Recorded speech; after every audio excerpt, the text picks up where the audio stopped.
Yes, taga-Limanan po.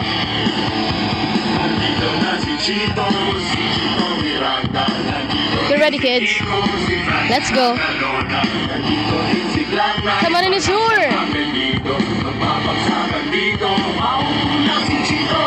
Di ko madam, ba't ako namimiligro? Sama-sama sa mga bagsak na titola, astig, ano ang mga patig, pandiwa pang halip, pang uri pangatnig. Shift sa segunda, siyensya nagduda, dapat makahanap ka ng frog na maganda at matulas ang pagpitas at astig ang pag sa ulo mo ng libo-libo eksperimento katulad ng matematikang ito.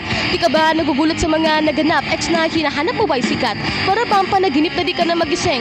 Aminadong di ako magaling, kailangan galingan, di man matapatan, basta't hindi ko sinukuan. Look, paano to wala na kumasabi? Nulit kailangan gumalo ng mga labi kong ito. Kunyari, American accent, can you be my dollar friend?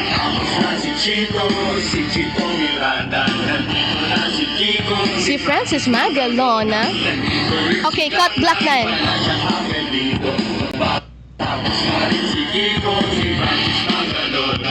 Bang bang try mo. Toronto, yo. Black 9 part o Black 9 part? Pagbabagsakan dito, kailangan ng mag-ingat at ang muling bagsakan, siklak tayo ang babayan. Bato-bato sa langit at ay magalit, bawala na kasi bangit, baka lalo ka pumangit, pero okay na, di naman kami mga suplado, sumabay kasama na para naka-aeroplano sa tunog na gitara, kasama na pinakamalupit na banda, pati si Kiko, magaling, di pa rin, kaya tapat na, parang awit na lagi mo, binabalik-balikan, stop rewind, play mo, napakasara para ba ang birthday ko, alam mo na siguro ibig ko sabihin, di na kailangan pa ang paikot-ikuti, baka lalo matagalan na, lumapit na makinig para di maintindihan, mga salita sinulat na hindi ko papilang, pero pwedeng ilatan na parang banig lahiga ang pag ginawa ka ng mikropono, parang nabububo, kasi naman siguro, ganyan pag gumagawa kami ng bago, medyo nabibilisan, di mo naisip na pwede mangyari magkasama-sama lahat ay kasalik eh. Di na to madadain na sama-sama sa bagsakat na naging sa bibig, mag-ingat-ingat ka nga at baka masindak sapagkat nandito na si Chito at si Kiko at si Glock.